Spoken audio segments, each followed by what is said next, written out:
Yes, I did, for one. You remember today the kids closed. I think. Yeah, most of them. Yeah. There's the bridge right in front of me. Oh, okay. I even got up 5 minutes earlier than planned, but admitted as the alarm rang on and on today, you thought, damn, it's another 5 days until the weekend comes around. Another 5 days until I can do what I want, go where I want to go, meet whoever I want to choose.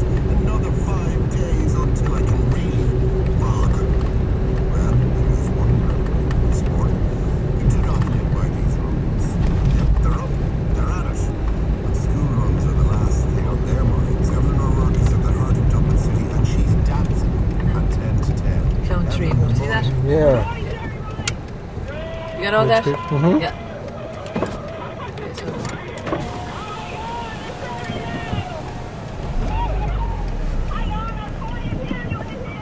Oh, for sale! Oh, am I going to buy someplace here? Yeah? Here, I really want to go in here to Where? water.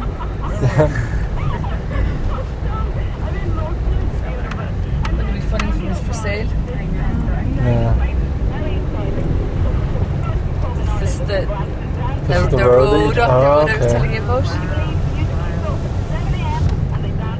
So you can just imagine a ma and a pa and 9 children living up here. Yeah.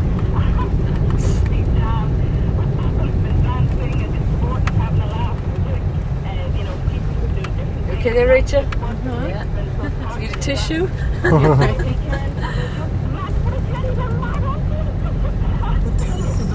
not too far from You know, when your dad was here, it was great to make it out, you know, however he did, yeah. Yeah, right. I mean, if you were coming on your own, you know. Because Vincent had said to me, oh, you know, they might go to Castletownbere, they might get the bus. Yeah. And I said, yeah, get the bus. Yeah, I wasn't sure how to Imagine get there. how long it would take to get the bus down here, Yeah. and then how would you get it? How would you find it? Who's going there, Evelyn? Is it the people who've been, you know, man, taking the little tablets with the smiley faces on them in the morning? And are they going there, or is it a different type of kid? Okay. Yeah. It's amazing.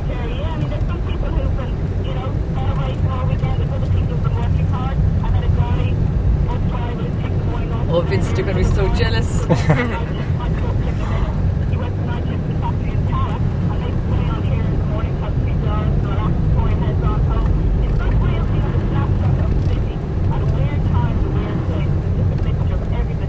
Well, I suppose we're used to the concept of the early village, which goes back to the days of the dock workers and night shift workers. And you've got a lot of these places down around the quays and dockland areas in various cities and towns around Ireland, where people will come and drink from about 6:30 in the morning. But the idea of somebody going along to dance this time of the morning is entirely new.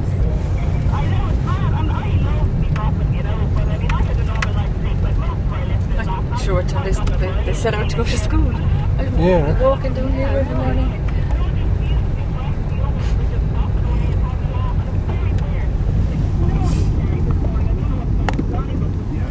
Now, is this remote or Oh, what? yeah.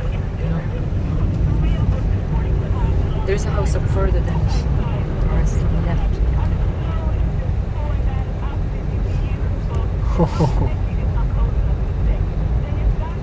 It's okay, but you're safe. Getting all this your hair.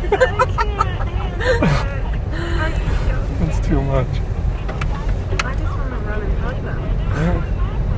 Like, They're not leading too the way. friendly, Rachel, I'd say no at all. they don't look like they're too athletic. I'm quite scared of us. Yeah, they're not used to cars coming up here. Yeah. They're like, oh no, we have to keep running. Go on, little one. I mean, we really couldn't have set up this better, any better for you. Hire them too.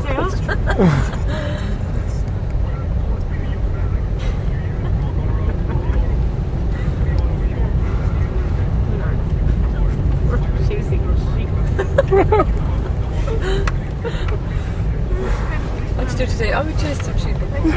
This is called a boreen. This Yeah? is a bohereen. Boher is the Irish word for road. Okay. Bohereen would be a small road, but it's shortened to a boreen. B-O, just think of B-O-R-E-E-N. That's how it actually would be spelled. Okay. Bohereen. This is the boreen up to the house. And the trees and they're fabulous. Like they're so Yeah. old. Great. I know, yeah, it's We're like, we're really tired. Lazy things. They haven't gotten into my deck before.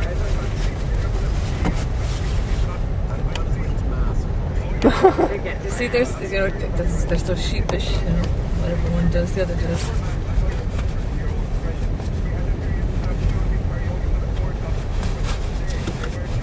Running out of tape. But I have another Any tape. other tape for you? I just have to switch in tape. my bag, in my backpack or whatever. Okay, so do I, yeah. Okay. Well done. Sounds all dolled up just like you were on a Friday night when you came in this morning. Now here we are coming to the road Okay. homestead here on the left. Would you have many shift workers or nurses? This here? Yeah. Okay.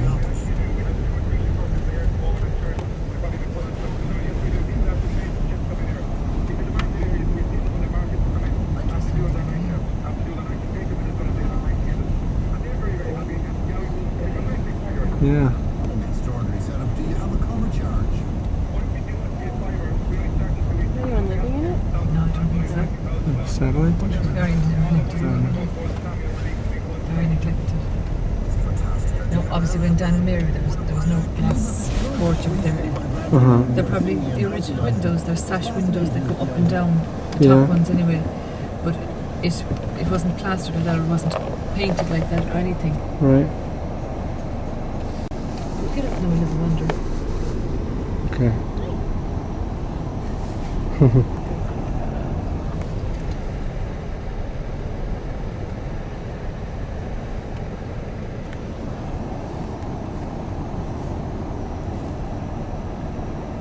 It's called, they would be called outhouses. Uh-huh. That's galvanised, but they would have been stone outhouses where they keep animals or they keep hay or whatever. And that definitely wasn't Dan and Mary's car. Right. Definitely not. I go up and turn and we can come down. Okay. And you see, the land around here, I think, was sold. They had land and a house. That's the house, but I think the land might have been sold to a neighbour. Uh-huh. Understand? Right. Yeah, obviously they kept sheep or they kept some kind of animals, but as far as I know, the land was sold separately. Up here, it could be called his name could be Humphrey Leary, or I don't know what his name is. Yeah. I want to turn in because it's too soft. Yeah.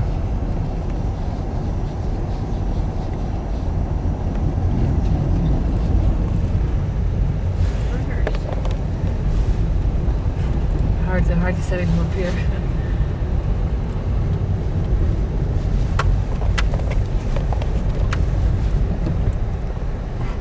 He obviously has a stall in town.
Have the same old slate that we used to have.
the story. I don't really know, sort of invading now on. You come in here, No, but it's all I grand, was yeah, sure it yeah. was somebody belonging I to. know, You yeah. No, my father lived here and their grandfather lived here. All right, yeah. Well, then that's so. Yeah, then So, and Jen Mary. then Mary was the last year. You I remember them now when they They're not came. the Humphrey area, right? No, no. Oh, yeah. But I said, I thought I'd come down and check out. Yeah. I might Yeah. have some bit of news. No. Just, No. These are cousins from America. But I don't really know. Like I don't even know at this stage he did or alive, because I'm quite sure at this stage that his bank account has run out. You know, because he pays everything by direct debit, and I'm sure all that's run out at this stage. So that's very, very surprising. And he's not a local man, isn't he? He's a meat man. And I said it was his marriage. I said it was his marriage. That really don't whatever whether he broke down after or what really happened after his marriage. Like I don't really know what happened. There was somebody else here in between. He wasn't invited to the meet. We got from there. We took it up then and we sort of about the other time we bought an interest rate. Was he in UCC at one stage? No? Huh? Was he in UCC at one stage? Yeah, that's right. What's his name? Very sure. Barry Stone. Okay, here's the That was a good year and a half since we picked it up. No matter where he was, at any time from once he bought this house, Christmas Eve, Christmas Day, he'd always ring. You were sure of that call thing, but that stopped about 2 years ago. And then for some reason or other, there have been different things happening over the month. The eave shoots came down and broke it. Yeah, I can see There were different things, and I'd have to get in touch with him. The last time I got in touch with him, he said, I'm on the motorway, and I can't hear you very well. But as soon as I get off it, I'll ring you straight. I won't in touch anymore. That number died out then, so he got rid of his phone as well. So I tried to email him. I could see the German friend as well who had the email number, and he tried to, and he got in touch with him.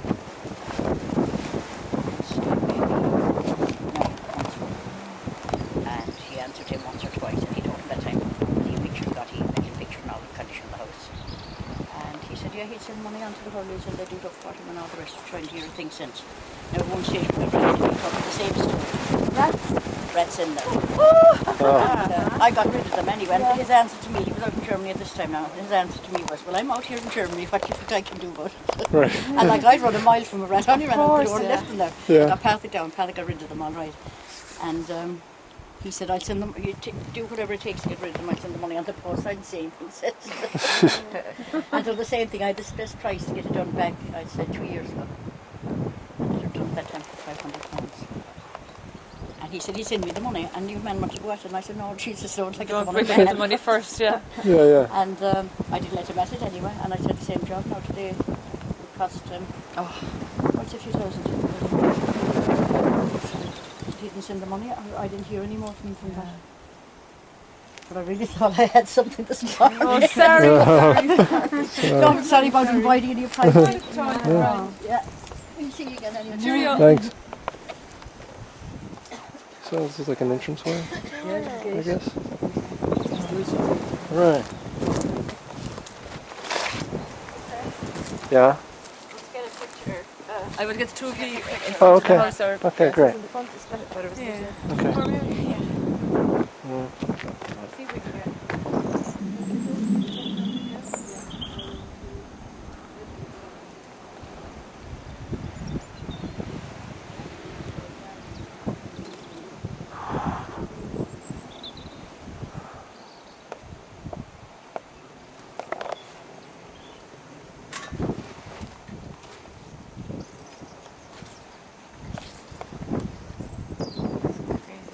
Isn't it? What's that? Yeah.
isn't it?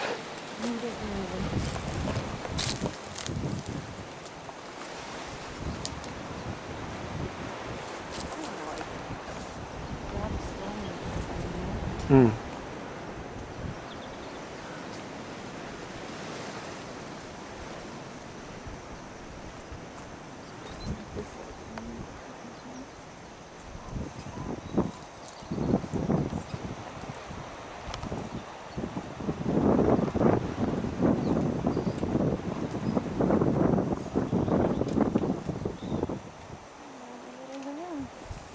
Yeah, they took off.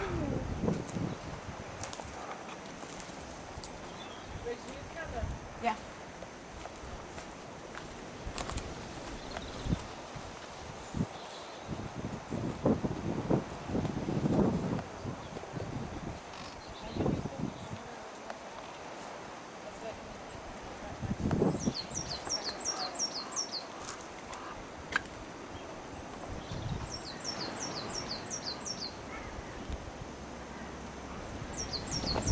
That'll be like, there's to see this. I don't know when to see this. I don't know when last time. Did But you the see last this? time he was here, I when think Mary so. and Dan were here, it would have been like totally different to what it Yeah. is now. I Yeah. was saying there was no dash, you know, dashes on the wall, like the rough plaster, the Oh, stone, right, right. It was grey and smooth, and around each window it was red bricked. So obviously, whoever did it up Hmm. dashed it, but they covered all the original features really. Right. But I think the windows, the top windows, might be the original ones. They're called sash windows. They go up and down. The windows, yeah, at the glass area, the front is new. The original house would have been just like where the. Oh, do you know? I'm sure there were fires in each bedroom because you see all the chimney pots. Oh, the yeah. 6 chimney pots. So Yeah. each, yeah. But the extension at the back, no, that's all. That wouldn't have been there.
Yeah, digital camera. Oh, really? Still camera, yeah. Chris, where did you leave it? I don't know. I bet you it was on the bus. I think it might be an ether. Oh, I really? think it just slipped out of my pocket. I think I had it in my pocket. Hey, little guys. These are my new friends. As soon as we got there. Oh, now they're going to hit each other. Hi, Lamb. Oh, maybe. Oh, he's going to come over and talk to me. Yeah, let's get some of that. I'm going to take that home. Oh, there's a sheep in the backyard, Rachel. You see No, I know. I just saw 3 of them.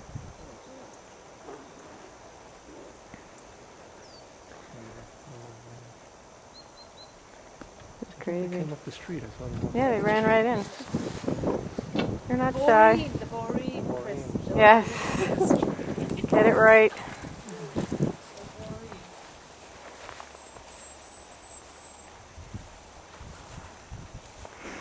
Now this is countryside.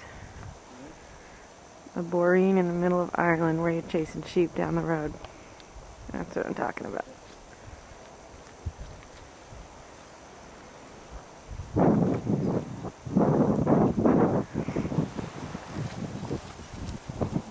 Okay. Thanks for coming.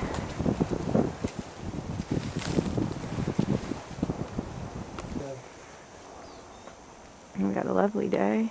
Sun's shining. And that will be the way back home.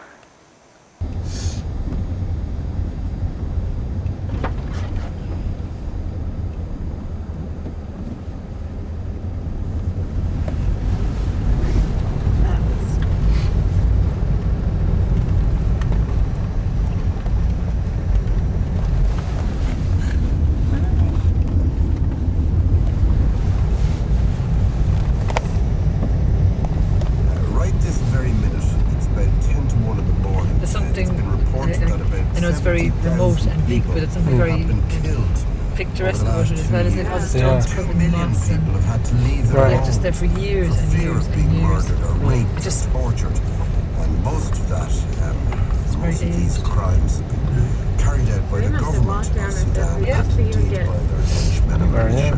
The United Nations says this activity, these actions, fall short. Bicycles is what reaching. They probably all had bicycles, you know. Yeah. Probably had a horse-drawn cart or something as well, you know. Mm-hmm. On the line from Khartoum in northern Sudan. Walt, good morning to you. Good morning, Jerry. Hard to believe, Walt, that 70,000 people could have been killed and 2 million people displaced as a result of threats to their lives and movement precipitated by fear of being murdered, raped or tortured, and this isn't considered by the United Nations as genocide. Well, it might seem hard to believe when we think that that figure of 70,000 that actually only covers the 6-month period since the war began 2 years ago. So that figure, I mean, most people accept that it's gone well into 6 figures now. I don't want to get too technical, but genocide is actually a very technical term. As you said yourself, it's a term that's bandied about a lot. And somebody put it very well. He said that people who should be really cautious about using the word, using this phrase often, and the people who should, when the time comes, actually utter the word. They never let it pass their lips, because if they did, they'd be required to act. It's quite a technical thing, because it's not just numbers of people killed, and we have seen huge numbers of people killed, and as you say, just as importantly, terrorised, forced to leave their homes. More than a third of the population of Darfur have fled their homes. And people don't have things. Most of these people are actually farmers. They're not just saying, okay, it's a long walk to the pub, isn't it, Chris? Yeah, right. They're leaving their land. They're leaving their livelihood, their source of income, their source of food. And they don't do that without very good reasons. Walt, can you give us a potted history of the place? Because I said, you know, and I think it's reasonably honest to say it, that probably a lot of people listening this morning have heard of Darfur, but don't know where it is, and they probably vaguely recall occasionally seeing some disturbing images of militia in action and attacking local communities on the television. But beyond that, probably they know very little. Can you explain what's happening there at the moment? Sure. Well, I mean, a lot of people would put this in the context of, say, there are a lot of people within Sudan that are kind of in between a very centralised government and you know, the periphery, regions on the outside, regions, you know, to the far west, regions to the south. And this is one of those wars where a local rebel movement 2 years ago is active, and rose up and said, look, we're not getting enough play in government, we're not getting our share of resources, we're being neglected, and we just want a bit more autonomy and to be paid a bit more attention. Now, that was an armed movement, but no hiding that. The clampdown was very, very severe. What the government did was it used the same tactic that it's used to terrorise the rest of Sudan in the long-running war in the south, which is now finally come to an end, of using local militia, arming and providing funds to a local militia. It was done pretty awful things, and the government said, well, we don't arm them, nothing to do with us. And